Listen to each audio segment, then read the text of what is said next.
assuming you don't do like a commercial break in the middle. OGL HD3 Philadelphia. An Odyssey station.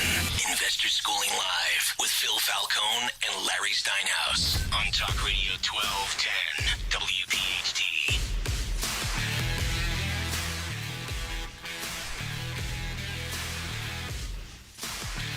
Good afternoon and welcome to Investor Schooling Live. Coming to you from Investor Schooling headquarters.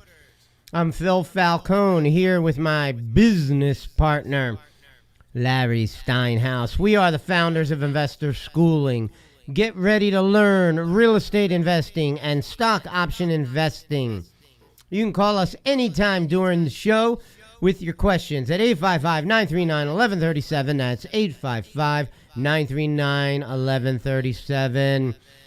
Yeah, that's right. We're a live program, so you can call us anytime during our show, and we will take your calls. Don't worry about what we're talking about, because we love to take your calls. So, Investor Schooling is located in Langhorne, Pennsylvania, serving the Philadelphia area in a real brick-and-mortar building. That's correct. We are local Philadelphia guys, accessible to our students a minimum of 2 nights per week. Learn this business. That's the business of real estate investing and stock option investing from people who live it every day. Yo, Larry, what's happening? Oh, my goodness, Phil. You are going to be so happy and so proud of me. I really made somebody angry the other day. That wouldn't really surprise me. But first I have to talk about the funny story that happened to you and I Friday night. I thought that was hysterical. So if you guys remember, last week I told a story about this guy, Randy, who sat down at the table with us, and I thought that was absolutely hysterical. The guy, this is the guy with the tip who got mad at me because he gave me the $60 towards the bill, and I gave him the tip based on it. Remember this guy? Of course I remember him. I was there. Oh, yeah, you were there. That's right. So on Friday, Phil and I go to a different restaurant, and we're sitting outside, and all of a sudden, I see this guy pull up a chair, sit down at the table, and I realize it's the same guy. I'm like, oh, my goodness, it's Randy. So I look at him, and I go, dude, do you ever ask for permission to sit down at a table, or do you just sit at anybody's table? And if you hadn't heard the story, go back and listen to the podcast or something and hear the story. But the guy sits down and goes, no, I never do ask for permission. And then the waitress comes by, I go, give this guy a drink. He goes, no, I don't want a drink. And he gets up and leaves. And then Phil lets me know later that he set the whole thing up, and I thought it was absolutely hysterical. That was really funny, Phil. I got to admit. Yeah, well, it doesn't play as funny on the radio, but it was pretty funny. Yeah, you're right. It doesn't play as funny on the radio. You're absolutely right. But I got a story for you, Phil, and I think you're going to find this very interesting. So last week, it's a story about two things that that I'm very fond of. One is cars, and the other one is anti-maskism. I could see the face going already. He's going, oh no, I wish I had control and I can mute him now. No, that's not what I'm thinking. What are you thinking? I don't know what I'm thinking yet. You haven't told me. You haven't even started whatever story you're going to tell me. So just put it out there. All right, I'll put it out there. So last Saturday, I'm at one of my houses in Norristown, and I'm showing to a prospective tenant. And on the way back, I decide to go to the Porsche dealer that's right there over there in Norristown, whatever the Porsche dealer is. And I'm going to the Porsche dealer, and I wanted to see if they had any used Porsches. I want to get a convertible because I sold my Mercedes last year, and I do have the Vet, but I don't drive it that often because it's a lot of work to drive it. I wanted to see if I could find an everyday car that I could have that's convertible. So I get there, and they don't have much in stock. So I look at one car, and it was like $92,000, and I'm like, I don't want to buy a used convertible for $92,000. I'd rather buy a new one for $92,000. I could buy a nice BMW or a Mercedes for that price. So I didn't want to buy that. And then I also thinking that last year the reason I sold my Mercedes was because I didn't want it to sit outside and get rained on all the time. So I didn't know if I wanted to get something, really nice and collectible, something that I could let sit in the rain because I don't have enough room in my garage anymore for all my cars. So I go there and I start looking at this car, and somebody comes out and they greet me, and of course they're wearing a mask, and that's fine. And they're wearing a mask, and they greet me, and we start talking, and I look at the one car, and then I look at another car, and then I look at another car, and they had this car back there. It was a Jaguar XK, and it was an older one, and it was really great condition. And I'm thinking, this is great. It's an older car. It's got a lot of miles on it, and maybe this will work. It's a convertible. It's in great shape. It drives nice. It's an 8-cylinder because I like the faster cars. So I make him an offer, and he accepts the offer right there. I drive it, he accepts the offer, and we go inside. And of course, I'm not wearing a mask because I won't wear a mask anywhere. So I walk inside with the dealer, with the salesman, and we sit down, and we start talking about the car and whatever we have to do when you get a car. I'm not even sitting down for 5 minutes, and the manager, and he looks at me and he goes, "You need a mask," and I go, "I'm not going to wear one," and he goes, "Well, here's one." I go, "I'm not going to wear one," and then all of a sudden the manager comes by and says, "You can't be in here without a mask," and I'm like, "Well, that's not going to happen." He goes, "Well, then you have to wait outside." So I said, "I'm buying a car." He goes, "I don't care. You have to wait outside." I said, "Okay, fine." So I wait outside. Now, I don't know if you remember last week, Saturday, it was like 80, 85 degrees last week, and it was humid. And I'm outside in the heat. Actually, it was with a friend of mine, and I'm outside in the heat, and we're talking, and I'm getting angry. And I'm thinking about this car, and I'm thinking about whether I want to buy the car or not, but I'm also thinking about, the fact that, I really do want to buy the car. So I'm getting angrier and angrier and angrier while I wait outside because he's doing some weirdo paperwork. And he comes back in, and he goes, "Listen," he goes, "Do you want to put a deposit on this?" I go, "Yeah." I said, I'll put a deposit." He goes, "You just have to give me a credit card for $1,000 deposit. We'll put it down." And I said, "Well, how are you going to deliver the car if I can't go in your office without a mask?" He goes, "Well, what do you want me to do?" I said, "I want you to show up my office on Monday with the car and deliver it there, and I'll pay for the rest." He goes, "Well, how are you going to pay for it?" And I said, "I don't know." I said, "I'll give you cash. I don't really care. I just want to, I just want to be out of here." So I'm out there in the heat for like a half an hour. He's going back and forth. I'm signing paperwork, going back and forth. Not the bill of sale, but I'm signing the credit card receipt, everything, right? And finally, he says, "All right, great. I'll see you Monday." And I get in my car, and I'm fuming. I'm really, really angry that these people did this to me. So I figure, I go home and I talk to my wife about it, and she's like, "Why would you let somebody treat you that way?" I'm like, "You know what? You're absolutely right." So she said, "You should cancel the car." And I said, "No, I think I really want it." So Monday comes, and I figure the guy's going to call me in the morning, and I'm going to treat them the same way they treat everyone else. I'm going to make an appointment with the guy. And my appointment in my head was at 2 o'clock. So I figured I'm going to make this appointment at 2 o'clock. He calls me, he leaves a message, and just decides to say, "I'm on my way." And then he comes, and I was in the middle of a meeting. We had a sales meeting that morning, and I'm in the middle of a meeting, and he comes in, he knocks on the door, or he rings the doorbell outside the office, and he's wearing a mask. And one of our employees lets him in. And he walks in, and I go, "What are you doing here?" He goes, "I'm here to deliver the car." I said, "I don't have anything open until 2 o'clock. And he says, "Well," he says, "can you take care of it now?" I said, "No, I'm in the middle of a meeting. I can't take care of it until 2 o'clock. And I said, "And by the way, take that mask off. You're not allowed in my office with that mask on." You should see Phil's face right now. He's going, "Please stop."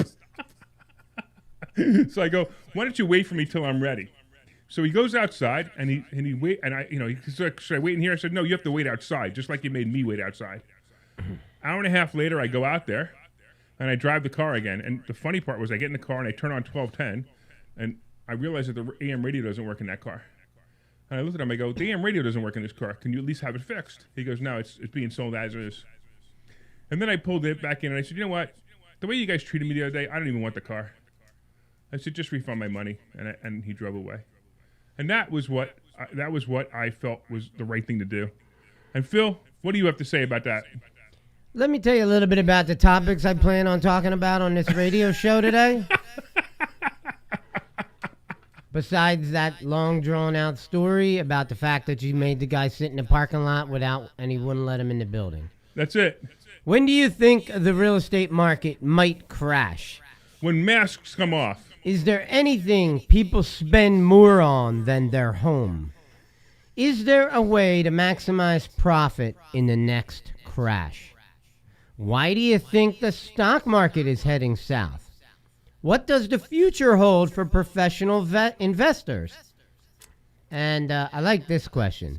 If you've never invested, how do you intend to survive in the future? And then last but not least, our stock option sultan will be here in the last 10 minutes of our show with the picks of the week. If you're an investor who buys stocks or buys options, you definitely want to listen to the stock option sultan. We also got a question emailed into us today. Who is this property pimp guy? That's true. So we'll have to get to that. I think that was the car salesman when he saw the property pimp logo on our in our office. Yeah, I'm not talking about the car salesman anymore. You don't want to talk about that? No. No. No. Is this upsetting you?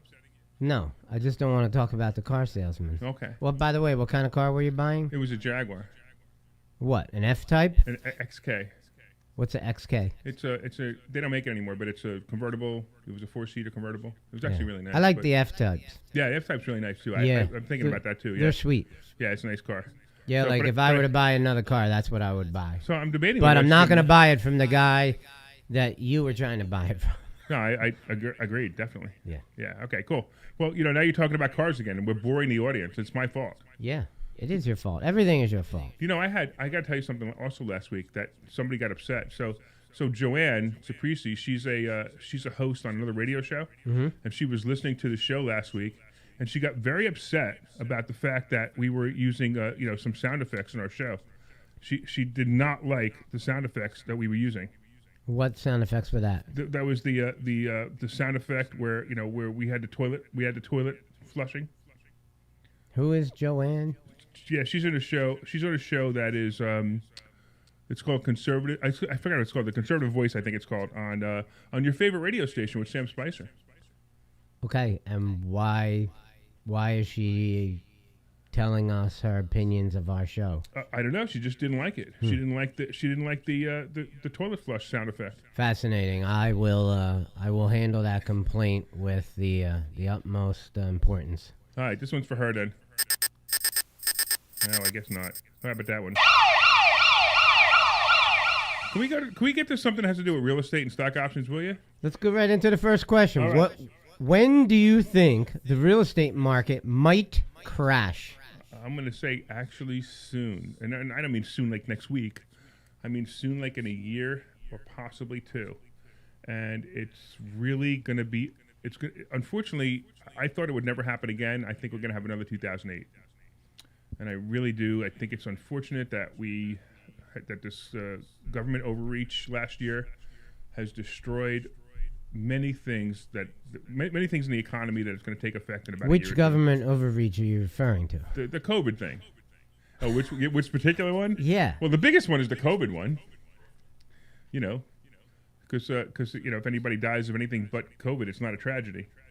Anyway, boy, this is the downer show today.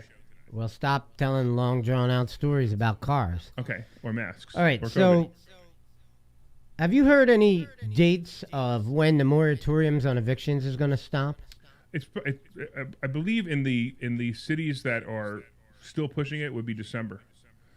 We have connections with HAPCO, and we can talk to them too and find out exactly what So it it's is. going to go until December. Yeah, it's okay? gonna go to December. Which means that the courts won't even open up to start addressing all the individuals that need to be evicted from their properties.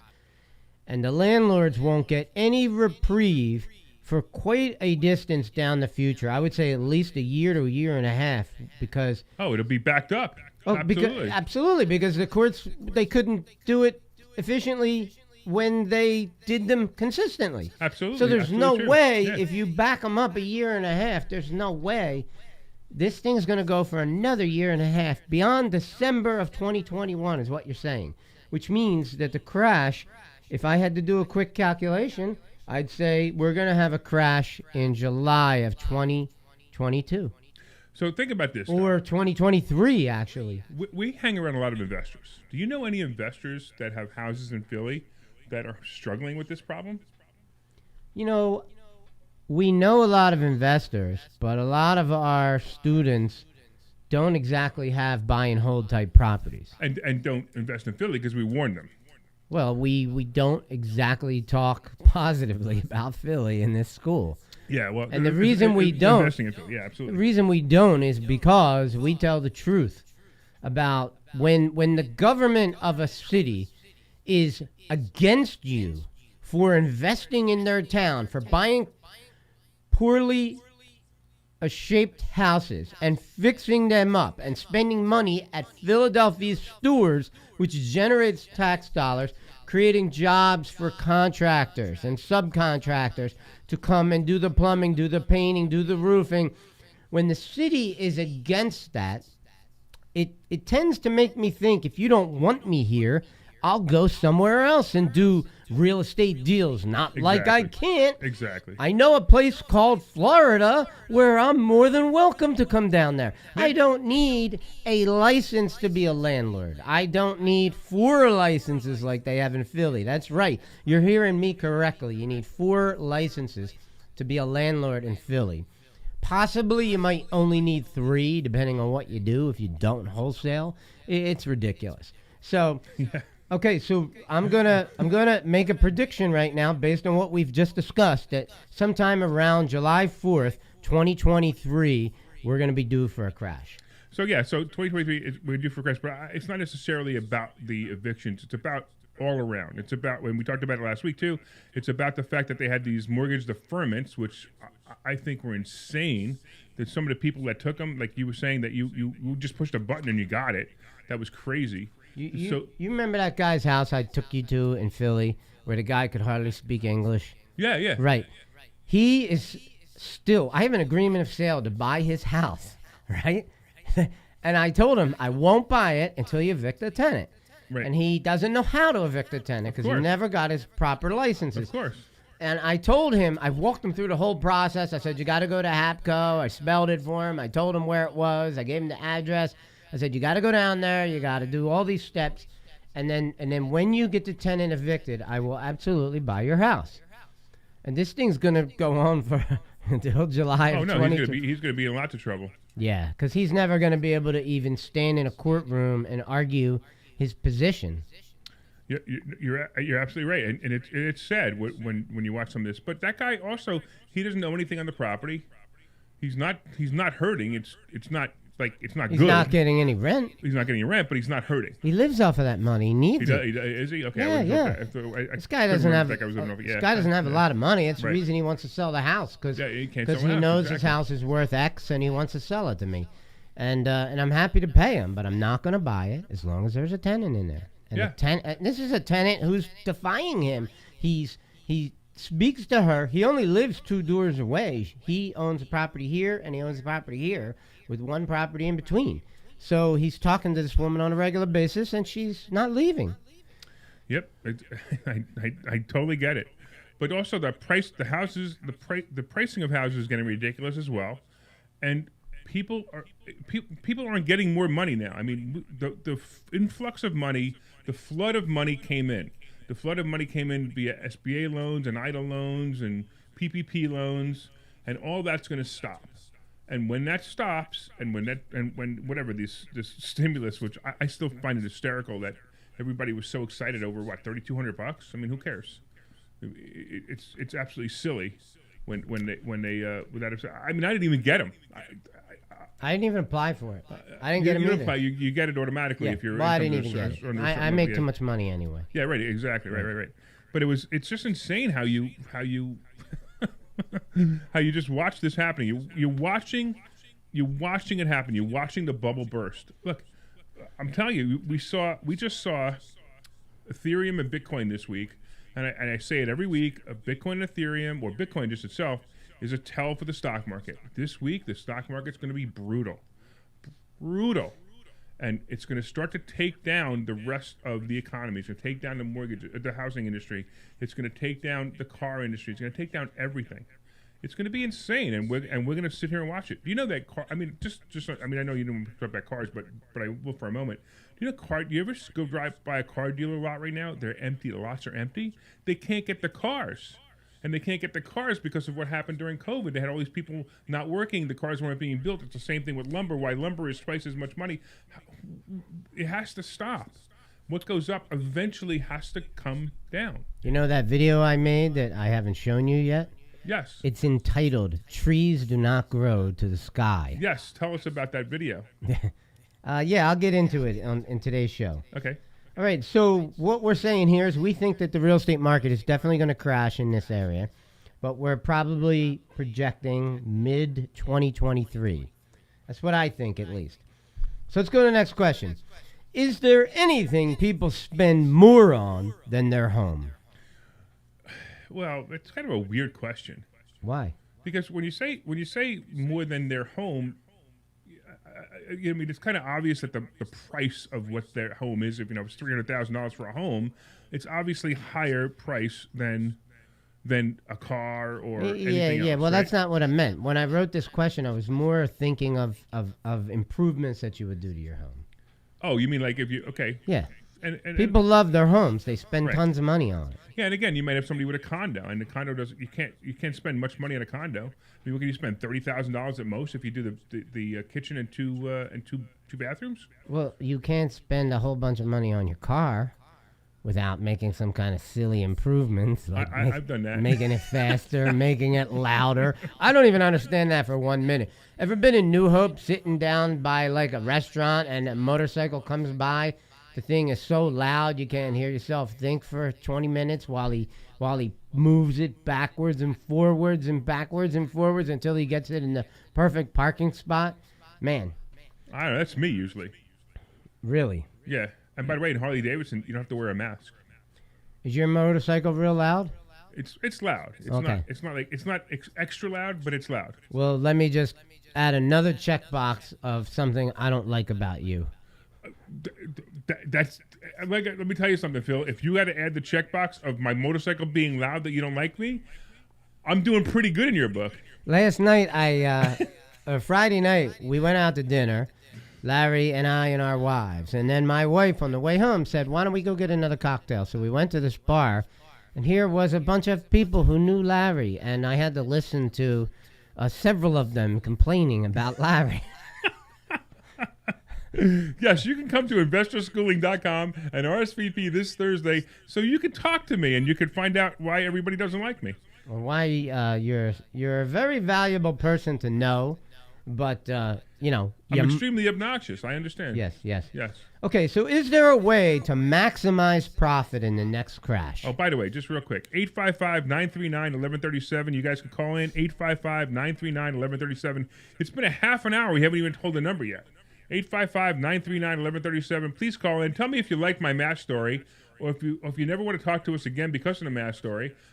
Find out, if you think the real estate market's going to crash or anything else you want to do to talk about money right now.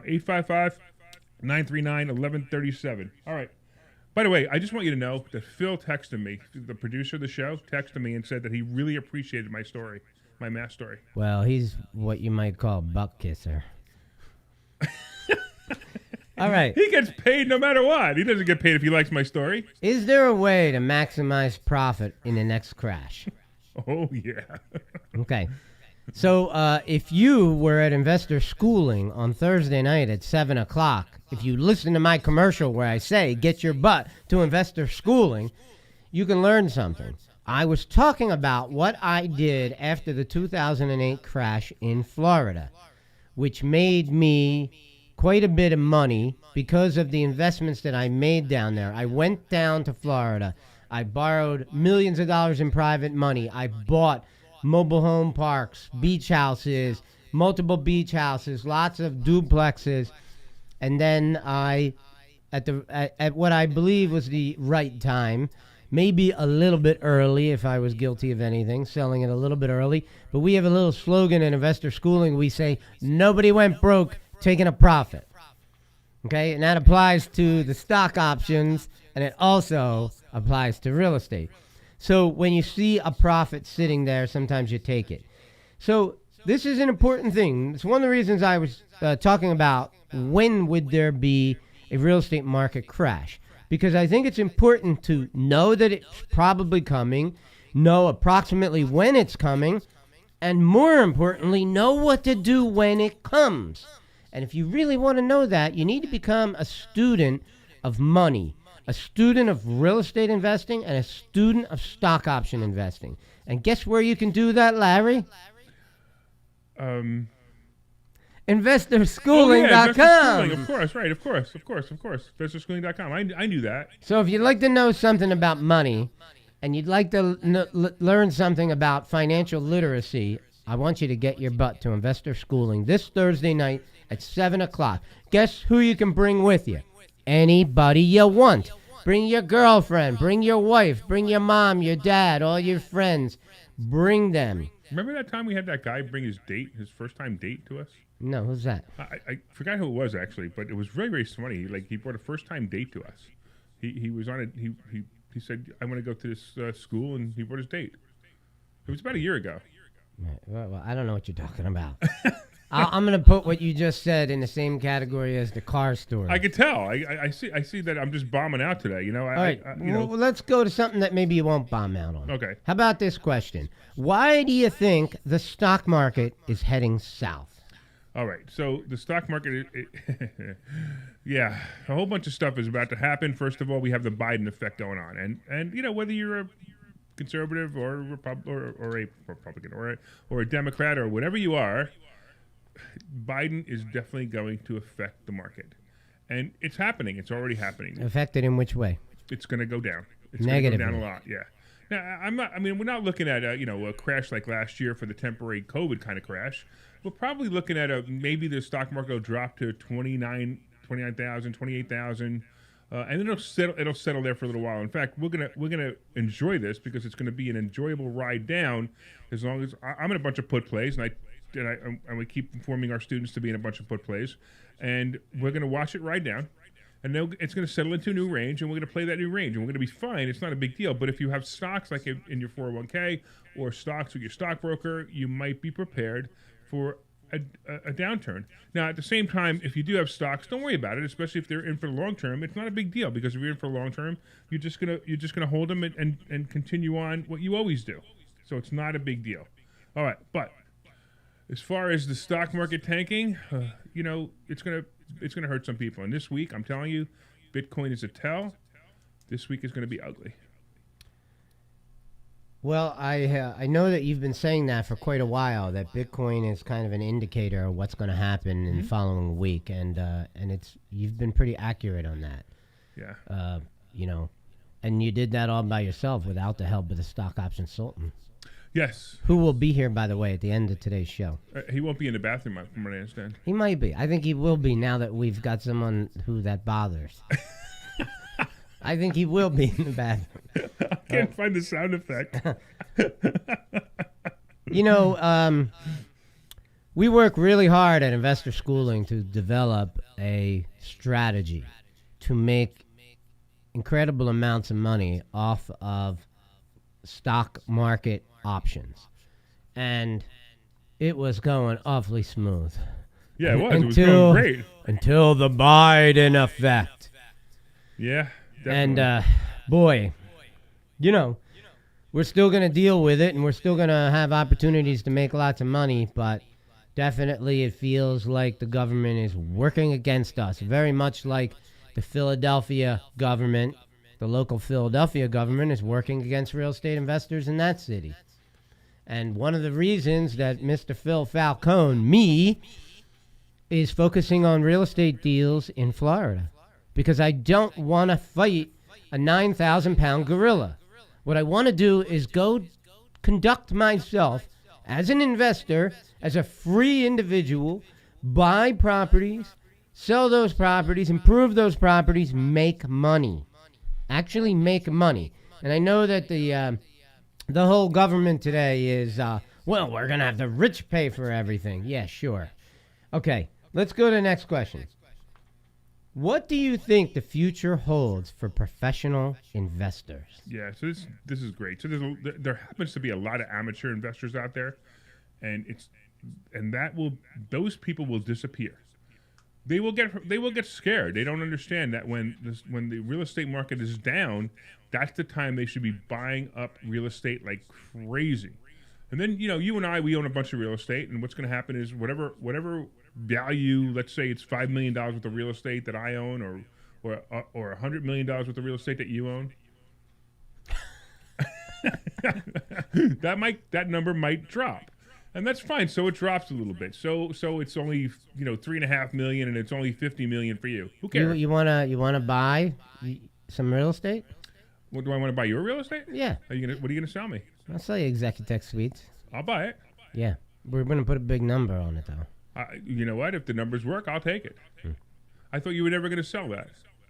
No, if I move to Florida, I might want to. Will you do owner financing? No. Well, why not?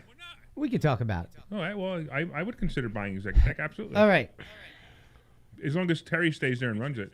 No, that's not going to happen. Oh well, then it's worth half of what you paid for it. So what concerns do you have for professional investors? What do you think is going to happen? I think those are the people who are going to hit it, and they're going to hit it big. And they're still going to make plenty of money. They're going to make plenty of money. Right. In fact, I'm telling you right now, and Well, that's everybody good listening- because I consider, we're professional investors. Yeah, absolutely. So- And just like I've been saying in class, start getting available credit lines, start getting money, start having cash put aside, because when the market tanks, you're going to be the only one who's going to be able to buy stuff. You need to get HELOCs. You need to get the HELOCs ready to go, so when something comes up, you can buy it. You could put 30 to 40% down where somebody else has no money and they can't buy it. You're going to be the only one out there. You see a cash deal, that's an incredible cash deal. Somebody's selling a $150,000 property for $100,000, and you're the only one who can buy it. You're buying it. That's how a lot of us made a lot of money. Now, how that money came to us now. Right. You need to be ready to go. Not only that, but the fact that real estate prices are at an all-time high right now. So if you go and apply for a HELOC from a different bank other than the one that you already may have a HELOC with, the new bank is going to use the new numbers. Correct. And the new numbers are going to be significantly higher than the numbers you currently have. So you might have a line of credit, a home equity line of credit right now, revolving home equity line of credit for $150,000. You go to another bank, you might get one for $225,000. That's $75,000 more dollars that you can use to buy real estate, to buy stock options, to make moves with. And you want to get as many HELOCs as you can. You can get HELOCs sometimes on investment properties, depending on the bank. And you want to be able to have those all ready to go. Credit cards. I mean, we teach people to get credit card access, because eventually what's going to happen, and it happened last year. Did you have any credit cards that lowered your limit last year? I had that happen to me not last year, but maybe like 3 years ago when my balances were getting a little high, above 30%. That's when they knocked me down a little bit. But I don't have that problem now because of the strategy of applying for more credit cards. Solve that problem. Right. So last year I had two credit cards. One was Barclay and one was American Express. Lowered my credit limit for no other reason than they were just scared. They were fearful. And it's fine. I didn't really care. It didn't make much of a difference to me. I mean, so what? So my available credit on credit cards went from 700 to 680. Who cares? Right. But it was interesting to watch it happen just as I predicted it would when the market gets scary. So maybe my 720,000 available on credit cards right now, maybe it goes to 300,000. That's still probably 4 times what the average person has available on their credit cards. I don't know if you're going to lose that much, but anything's possible. Yeah, exactly. But if it does, I Right. still have it. And So that's just to why I have all these other credit cards ready to go. Yeah, so just to explain to people what we do about that, right? So if you go to Credit Karma, for example, there's a lot of explanations about what goes on with your credit score. And yes, it's true that every time you apply for a new credit card, your credit gets a minor ding, but it's a temporary thing and it comes right back. Right? So the idea behind it is you apply for more and more credit cards, more and more credit cards. You don't necessarily have to use the credit cards. You just keep applying for them. And if your balance is $500,000, right, then your ability to utilize 30% of that is a much bigger number. 30% of 500,000 versus 30% of 200,000 is a huge difference. Or 30,000, which the average person has available. A lot of people don't even have $100,000 worth of credit card exactly. availability. So I'm not even saying to use it. I'm just saying you apply for the cards. You don't use the cards, or you use them very, very sparingly. And what happens is, all of a sudden, your ability to hit 30% is almost impossible, right? You'd have to be really, really working your credit cards to hit 30% of 500,000, right? So the point is that this is a great financial literacy strategy that we utilize to get extra cash. Now, you might say, I'm not going to buy a house with credit cards. Yeah, you might want to buy a house with credit cards. We teach that, and, Yes. and we've had people make a lot of money on buying houses on a credit card. I saw one of those leading get out of debt people. Yeah, Dave Ramsey. Yeah, that guy. And who's the other one? He posted Susie something- Orman. Yeah, well, he posted something the other day, which I thought was the most. Look, I happen to appreciate what Dave Ramsey teaches until I saw this post. Mm-hmm. And the post said, "Don't buy investment properties until you pay off your primary mortgage." What does that have to do with anything? Of course, what does that have to do with anything? And it even says, so don't buy investment property until you pay off your prime mortgage and then save up the money to buy a investment property cash. So when you're 85 years old, you could buy an investment property cash. That's the dumbest thing I've ever heard. Look, the advice that those two give out is safe advice for Right. for people For the who average are not mediocre very person. savvy and they're really not investors. What the advice that we give out is the most advanced advice that you need to hear if you truly want to be an investor. You truly want to make money in the real estate market as an investor. You truly want to make money in the stock market as an investor. You need to be at Investor Schooling. You are officially invited this Thursday night. Just go to investorschooling.com, put your name and email address in to save yourself a seat. And when you get here, Larry and I will be here to meet you, to greet you, to talk to you, to help you.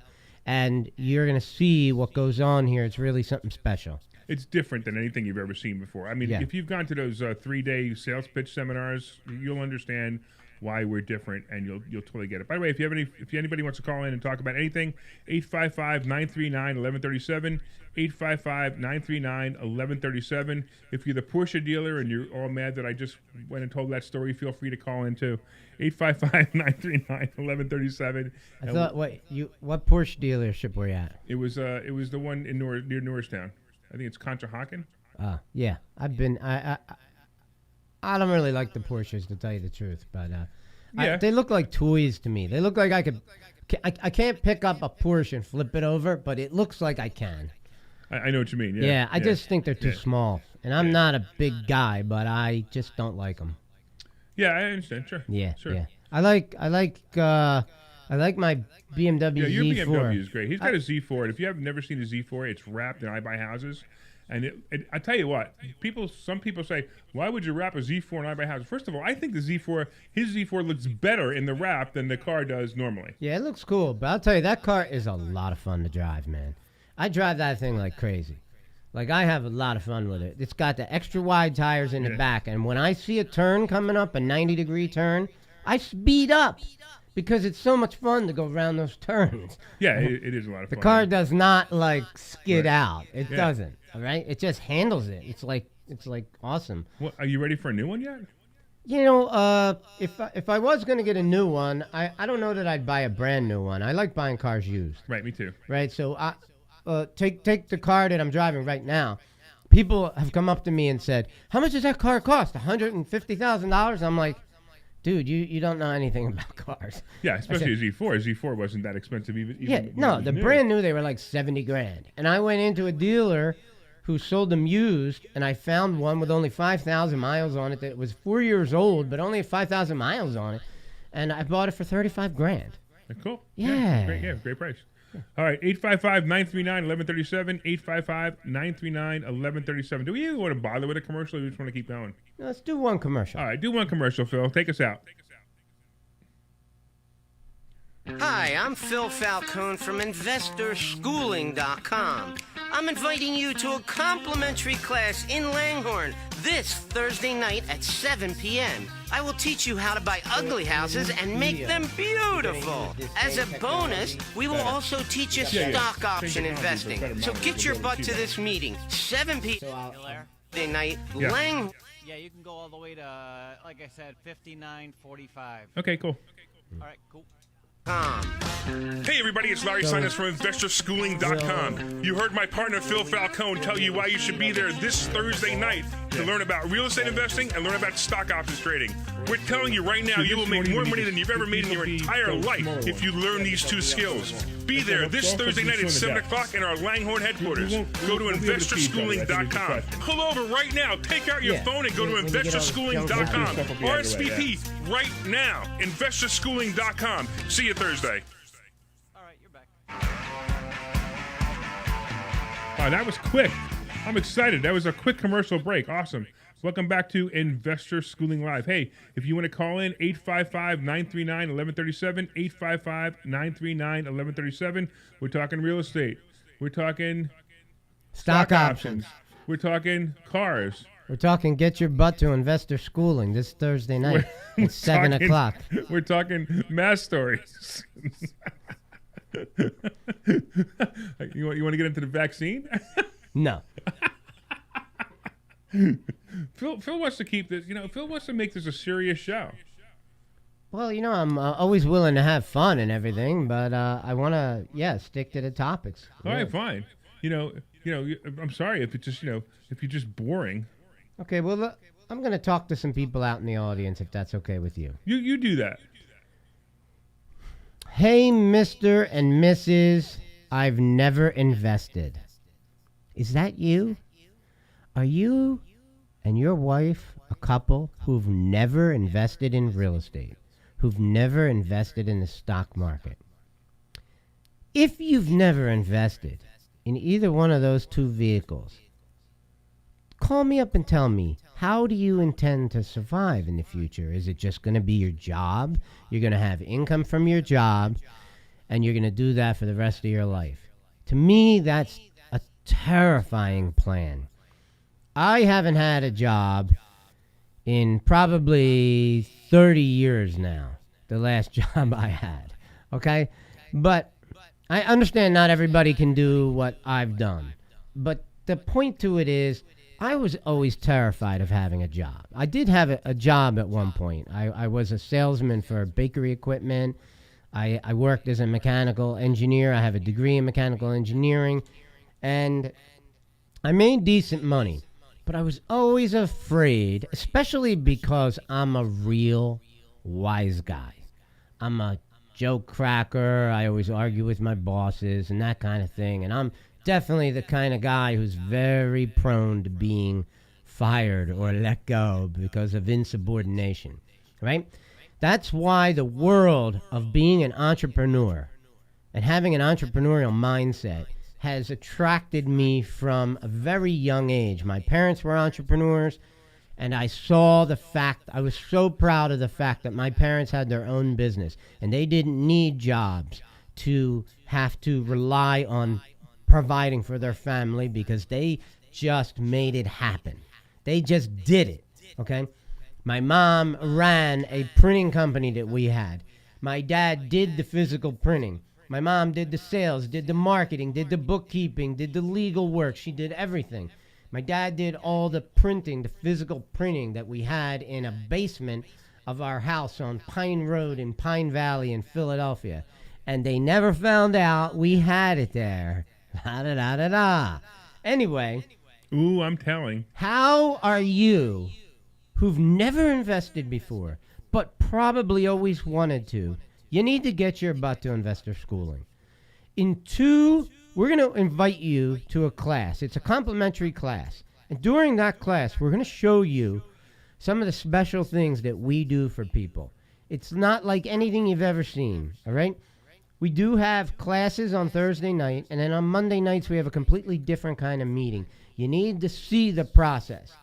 If you've never invested before, you really need to get your butt to investor schooling on Thursday night at 7 o'clock, because I don't think you're going to be able to survive in the future without having something in addition to your paycheck. Having a paycheck is fine, and if you're comfortable having it and you like your job and all that, that's cool. But you got to do something with the money that you're making. You got to do something with it. And if you don't know how to do that, we're the guys that want to teach you how. Wow, that was some speech there, Phil. I got to tell you, I'm pretty impressed. We should turn that into a commercial or something. Oh, wait a minute, we're on the air. We kind of just did that. I think it's already a commercial at this moment. So? Yeah. I mean, we could have Paul, download it and just we could put clips of it all over Facebook and let everybody know how you feel about them. So, is the stock option Sultan here? I don't know. He might be in the bathroom. I haven't heard any noise in the bathroom.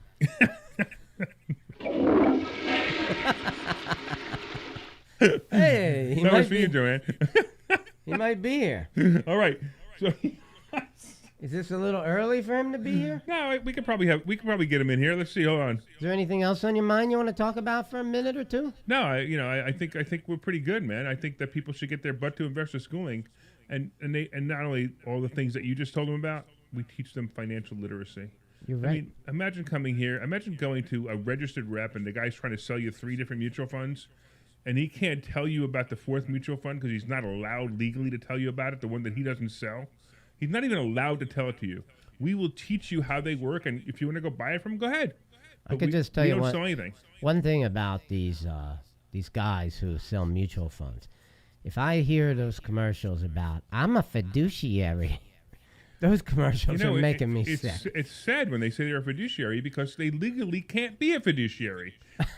Legally, the legal word says that you're supposed to be responsible for somebody's money, right? Fisher Investments started these stupid commercials, and now everybody's a fiduciary. Yeah, it's a shame. But I don't like when people use words I can't spell. You mean like this one? He sounds like a mafioso shyster. When are you ever going to get rid of that?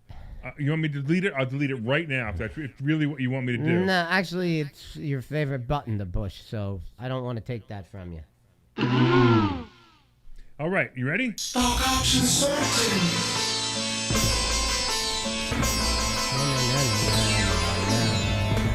Stock option sultan. All right, I am the stock option sultan. I'm still wearing the same hat though. I forgot to bring the hat down. Yeah, really. I have to do that next time. Okay, so some quick things going on in the stock market. I'm telling you right now, it's going to be an ugly week. Bitcoin is the tell. Bitcoin is miserable. It's probably because I decided to buy some Ethereum a couple of weeks ago, but that's all right. I don't really care. I just bought it for fun anyway. So Bitcoin is down below 33,000. Yike! Below 33,000 for Bitcoin. It peaked at 60,000 2 weeks ago. I thought it was like 57,000 or something, but whatever. 60-something, Whatever. yeah. Let me ask you something. Is there at any point you'd be, I would imagine at some point, you, the stock option sultan, would be willing to jump in and buy some Bitcoin. So I actually, my preference really is Ethereum because it's a slightly different product. And I also look at it the way I look at silver. So I tell people to buy silver. It's Ethereum right now at 1,900 is more likely to go to 4,000 than Bitcoin to go to 100. I guess I can't even use these numbers anymore because Bitcoin did hit 60,000, Ethereum did hit 4,000. So it really doesn't matter. It's basically the same thing. But I believe that from 4,000 to 8,000 will be easier for Ethereum than Bitcoin to go from 60,000 to 120,000. So that's why I happen to like Ethereum better. But it's no big deal. It's just you decide what you want to be in. Look, Dogecoin or Dogecoin or Dogecoin or whatever anybody wants to call it. I have no idea what it's called. Was the joke token? Look, it goes to 30 cents and it hits 50 cents. That's not bad, making almost 100% on your money week after week after week. But that's up to you. If you want to do that, that's fine. We don't really teach, although we've actually been thinking about grabbing somebody who's an expert on crypto to teach it. Yes, we do have somebody here who can help us with that. And we think we're gonna bring that in just so we can teach it because that's what we do. Right. We teach financial literacy, we teach investments, so it might be a good idea for us to bring it in. So if you guys want to learn that too, be prepared to learn it in the future. So one thing that's pretty scary about it though is that so here comes the government, the Chinese government come out. They make a comment last week. I think it was Thursday. Right. They make a comment about how whatever that they're going to regulate it and they're not comfortable with it, blah blah blah, and it totally tanks just like that. Yeah. So I'm kind of skeptical if that's the real reason it tanks. I do understand. One of the biggest governments on the planet has said that they're not going to use it. That's something. There's market manipulation going on, and I Of course. I wouldn't even be surprised. But that's just another reason to be if scared. that gets reversed in 2 weeks, where they say, "Well, we're not really going to regulate it. We're only going to sort of regulate it," because that's a typical news article, especially one that's been repeated. So let's go back to some of our favorite stocks like Zoom. Zoom's earnings, is it this week? Zoom's earnings are June 1st. 5/27. Yeah, no, it's I'm sorry, June 1st. Yeah, right, June 1st. So it's next week. And look, if we can get lucky, and I missed it, my alert went off at 300. My alert went off at 300, and I missed it. By the time I got to my computer, it was already up. It was already up 7 or 8 points, and I missed it. But if it can get 300 before earnings, jump in. It's going to be a great play. So I would do that. Also, Facebook right now is a put. I actually bought the put at 319 the other day. It's already at 316. I'm looking to see Facebook hit 305, and I'm going to jump out of that put. I'd like to see Facebook hit 285 for a call. and I really believe it's going to happen. Can I challenge you a little bit on the Zoom play? Sure. I mean, so let's look at it. We were buying it in the 290s, and we were very happy with that purchase. Right. It really hasn't moved. It's a 316. So what? I mean, but 290 to 316 in a stock option is fantastic. not at the price of this particular stock option. Well, the options are pretty expensive. That is true. But even if you make 20% on your money because the premium is so expensive, so what? You make 20% of your money in 3 days. Who cares? So you think it's a play Below 300. with 7 calendar days left to go. Below 300. If it doesn't go below 300, you're gonna have to wait till after earnings. Even if That's it did go below 300, it's going in the wrong direction, and then you got to pony up the money and hope it scores by June.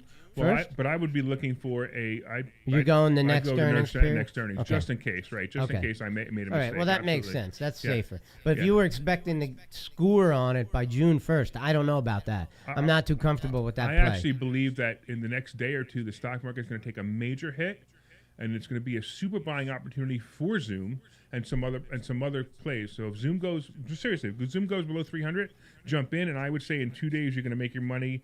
You're going to cash in at a probably 20 to 25% profit. Just take it and run and go. The stock option sultan was right again.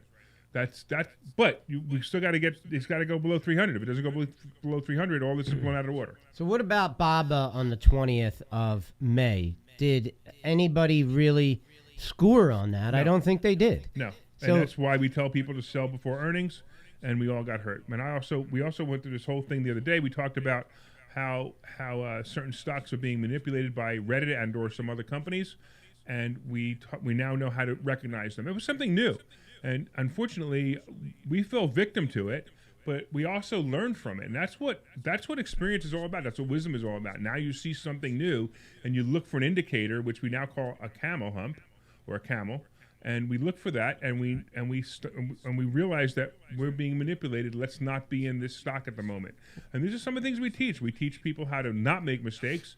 We also sometimes learn by our mistakes. And we saw the Alibaba was a big mistake, but I still think Alibaba below 200 is an awesome play. Anything in the like the 202, 203, 205 is a play to 220. I think it's a great play, but let's wait, because if this week we get a crash, like I'm expecting a really big bad down day, and a bad down day would probably be 800 to 1,000 points in the Dow, anywhere from 200 to 350 points in the Nasdaq, and anywhere from maybe 70 to 150 point down on the S&P. If we get that day this week, start bargain hunting, because there's going to be a great dead cat bounce coming right after that. What's your buy price on Apple? I'd like to see it in the 1-teens. It's at 125 right now. I'd like to see it in the 1-teens. Yeah, maybe even 117 might be a good play. And then if it goes below 110, I'd add to it. I was thinking about buying the stock and running some cover calls. That's actually a great coverage call stock. That right way now. I own it, and so if it goes up, I make money, and I can sell cover calls, and I kind of like that. I also like that strategy that you were talking about with, same one with CCL, right? Okay, picking up something that we know is going to pop in the future. Right. So maybe going a little bit long on it, maybe going out 9 months, a year on it. I know that those plays don't always work, but this might be, I feel like that's probably going to turn around pretty soon. Yeah, AAL and CCL are both great plays. I'd really like to see CCL fall below 25, and I'd really like to see AAL fall below 20, but I don't know. It's tough, because you'd love to see this, and you look at the chart and you go, there's no way it's supposed to happen, but it could happen, and if it happens, it's a great play. I mean, AAL is just stalled in the 22 range. It's been stalled there for a little while. There's some things about that company that bother me. What, American Airlines? Why? Yeah. They're always on the wrong side of every political conversation. They supported that whole. They were one of those companies that supported that whole ridiculous moving of the Major League Baseball games. Oh yeah, things yeah, like right, that. yeah. Something about that company bothers me. Well, I don't understand that. What does a company have to do with being into Really? politics? Why does a Just company shut have up. to be Yeah. in politics? Why? Right. Really? Just Right. shut up and fly us where we want to go. Yeah, exactly. But That's now your you want to job. get political about it, and now I don't want to do business with Oh, wait. you. Has your insurance company called you yet and said where you can get the vaccine? No. Have you gotten a phone call Yes, like that? I was furious. Yeah, my insurance company calls up, Blue Cross Blue Shield calls up and says, let me tell you where you can get the vaccine. I said, why are you calling me? All I want you to do is pay my bills. Don't tell me where to get a vaccine. If I want a vaccine, I'll call my doctor, who, by the way, can't administer it. This That's is a your whole other issue. medical insurance company? Yeah, my medical insurance company. Yeah, that's crazy. Yeah, the things that are going on right now, the political wise, is unreal. It's just unreal. All right, so getting back, also RCL is another one too. I might actually be ready to get on a cruise soon. All you have to do is say, "Hey, no masks," and I'm good. It would I'd like be to nice. see RCL hit 75. That would be great if it can get down there. And I would jump all over it. I think RCL is also a great long-term play. Just because it'll be back in the hundreds as soon as the ships start moving again. All right, what else you want to talk about? I just wanted to comment that that's probably gotta happen soon. I How actually- can they all right. let these ships Right. continue to sit in a port with summer being here? Yeah, so I'm going to How? tell you that I'm predicting within 2 weeks, the announcement will be made of when ships will be allowed to go out, and I'm going to say it's probably going to be okay for either August 1st or September 1st. Sounds like a good option play. It's a great option play, but it's a gamble play. It's not a real. It's not I a know. real play. I know. It's not based off chart Right, reading. right. It's based Yeah. off of a feel. Yeah, yeah. So it's going to be within 2 weeks, and they'll announce it that they're opening cruises up for August 1st or September 1st. They will ask you if you are vaccinated, and they may possibly have masks in the port. And I'm not going because that's ridiculous. I want to go and enjoy myself. I don't If you wanna have wear to a freaking be mask. vaccinated, well, I'm not going to be. I will Right. not be doing that under any circumstances. Yeah, and a year from now, that will all change too. A year from now, Yeah. people will forget about it. Oh yeah, what's COVID? Who cares? No one cares about it anymore. So I'll be waiting for that. But I'm going to say within 2 weeks. So watch that prediction. Within 2 weeks, right before or right after Memorial Day weekend, will be the announcement that says cruises are now are going to start traveling again, which will be interesting. All right, where are we? We got no more time. We got just a few more seconds. We got a little bit. I can say a few words. All right, you do that. All right. So I want to say thanks to our producer, Phil Almquist, for helping us out today. If you're interested in becoming a sponsor on our show, email us at info@investorschooling.com. That's info@investorschooling.com. Are you in a business where you like to do business with realtors, with investors, people who are investing in the stock market, people who are investing in the real estate market? If you're in a business that works with people like that, then you definitely will want to be an advertiser on our show. Just shoot us an email, info@investorschooling.com, info@investorschooling.com. We are